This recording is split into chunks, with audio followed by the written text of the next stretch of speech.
امروز یه مقایسه داغ و جنجالی داریم بین دو تا رئالیتی شویی که خیلی پرحاشیه‌ان، یعنی عشق ابدی و یکی از ورژن‌های ترکیش یعنی قسمت سالور. از کیفیت ساختشون گرفته تا بودجه هاشون و رفتار مجریا و شرکت کننده هاشون و از همه مهمتر دیدگاه و نظرات بیننده ها همه رو قراره توی ویدیو با هم مقایسه کنیم و در نهایت ببینیم که چرا این دو برنامه با اینکه توی یک کاتگوری ساخته شدن ولی زمین تا آسمون با هم فرق میکنن.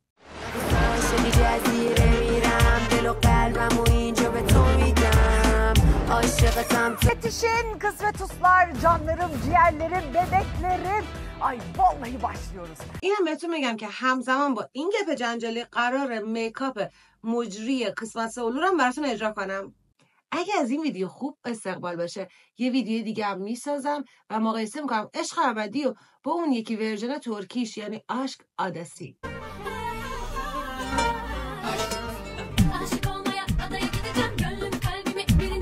اول از همه بیاین لوکیشن های ضبطش رو با هم مقایسه کنیم. لوکیشن قسمت سالور یه عمارت بزرگ و با شکوه. در اصل یه عمارت 2 طبقه است. خونه دخترها از پسرها مجزاست. اگر اجازه نداشته باشن حتی در حین ضبط هم نمیتونن همدیگر ببینن. ورودی خروجیشون هم جداست. اما یه سری فضا هم براشون طراحی شده که به صورت مشترک تو وقتای خاص میتونن با همونجا باشن. تو مقایسه با مورد قبلی لوکیشنی که عشق ابدی توش ضبط شده یکم جمع و جورتره، یعنی میشه گفت ویلای لوکسیه اما یکم کوچولوتر. اما فضایی که شرکت کننده ها توش میمونن یه فضای مشترکه. یعنی چی؟ یعنی دختر و پسر با هم تو ویلا میمونن و جاشون از همدیگه جدا نیست. اشتباه نکنید، اتاق خواباشون جداست. دوربین 24 ساعت هم داره که کاملا تو طول روز همه چیو ضبط میکنه که ببینه چیکارا میکنن. جمع‌بندی بعد چند قسمت یه مقدار لوکیشن عشق ابدی تکراری و یک نواخت میشه. در رابطه بودجه هاشون هم باید بگم که بودجه قسمت سالور خیلی بیشتر بوده. حتی لباسا و استایل شرکت کننده هاش طراحی میشدن. اما تو عشق ابدی یه جورایی میشه گفت استایل شرکت کننده ها شخصیه. کسی نمیاد اینا رو چک کنه که دارن میان جلو دوربین چی تنشونه. یه شرکت کننده هست که تو چند قسمت اول با یه لباس داره میچرخه. حالا رسیدیم به مقایسه مجریاشون، یعنی اویکو سرتر و پرستو صالحی. اینجا یه فرق اساسی خیلی بزرگ وجود داره. اویکو تجربه های زیادی رو توی اجرای برنامه‌های تلویزیونی داشته. به همین خاطر اجراش خیلی تمیز، جذاب و مسلطه. به خوبی میتونه برنامه رو پیش ببره، هیجان شرکت کننده ها رو کنترل و مدیریت کنه و اینکه چالنج‌ها و چالش‌های خوبی رو میتونه به برنامه اضافه کنه. در صورتی که پرستو صالحی تو عشق ابدی بیشتر حکم یه ناظر یا معرفو داره. بازیگر خوبیه، کارش هم بد نیستا، ولی یه جورایی نمیتونه برنامه رو درست پیش ببره. تو قسمت سالور تعداد شرکت کننده ها بیشتره، همچنین تنوعشون هم بهتره، چه لحاظ فیزیکی و استایلی، چه لحاظ موقعیت سنی و شرایط شغلی. خودمونیم تو 5-6 تا کیس که همشون هم مدلن. کی میتونه عشق ابدیشو پیدا کنه؟ در نتیجه دراما واقعی شکل نمیگیرن. یعنی چی؟ یعنی که مچا بر اساس سلیقه نیست. اینجوری میشه که روابط هم باورپذیر نمیشه. حالا رسیدیم به نظرها و دیدگاه‌های مخاطبا. مخاطب ترکم چون با این فرمت آشنایی داره، یه جورایی سالیان ساله که اینجور رئالیتی شوها رو تماشا کرده، به این باور رسیده که هدف این برنامه‌ها بیشتر سرگرمیه. واسه همینم خیلی روابط و نمیدونم درگیری‌ها و داستاناش رو باور نمیکنه. به همین خاطرم کمتر میان شرکت کننده هاشون رو با حرفاشون و عملاشون قضاوت کنن. به جاش میان از نکات مثبتش استفاده میکنن. یعنی چی؟ یعنی اگه شرکت کننده ای یه دیالوگ خنده‌دار داشته یا اینکه سوتی داده، میان براش دابسباش میسازن، koli باش حال میکنن. Çirkinleşme. Burnuma geliyordu. Salak mısın ya? Ya salak mısın, burnuma geliyordu. Estetik burnum. یعنی که می اومدن از استایل لباس و نمیدونم مدل مو یا میکاپ دخترها یا طراحی ناخنش رو تقلید میکردن و الهام میگرفتن. من مثلا تو سال 2023 ناخنکار یه سالانی بودم، چند سالی که ترکیه دارم زندگی میکنم.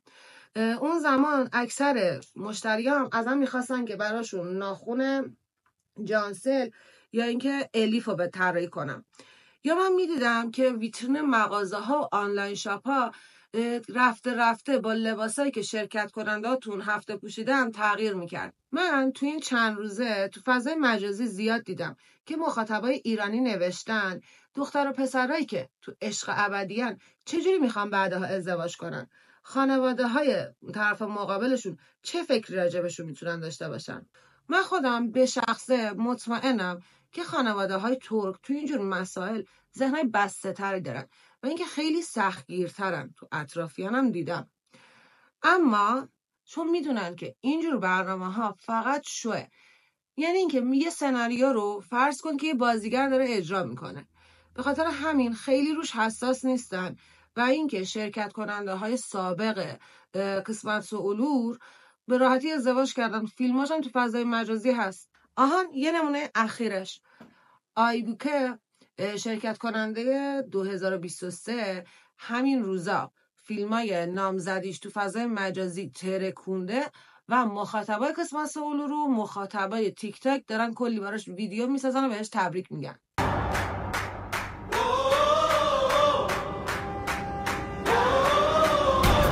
یه نمونه جالبتر هم براتون دارم.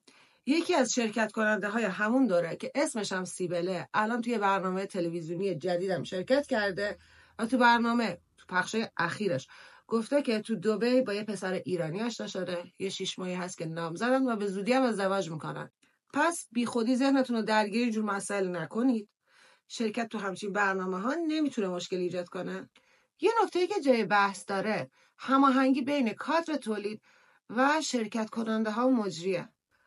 پرستو صالحی تو لایوش گفته که تیم تولید قسمت علور رو عشق ابدی مشترکه، ولی خب نباید فراموش کنیم درسته که مشترکه ولی تو قسمت علور همزبانه، یعنی اینکه مجری و شرکت کننده ها و کارگردان و فیلمبردار و تدوینگر زبان همدیگر میفهمن. همینم باعث میشه که هماهنگ‌تر پیش برن و اینکه اکتا و نمیدونم اتفاقا یه جوری روی روالتر پیش بره.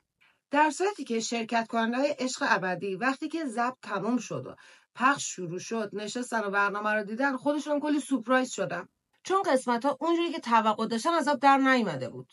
یعنی تدوینگر چون فهم کاملی از شوخی هاشون، اصطلاحایی که به کار بردن یا دیالوگاشون نداشته و با کمک مترجم اومده تدوین کرده، سکانس متفاوت از صحنه‌های اصلی ضبط شده در اومدن. این ماجرا هم باعث شده که خیلی از صحنه‌ها بی ربط یا اینکه اغراق شده به نظر برسن.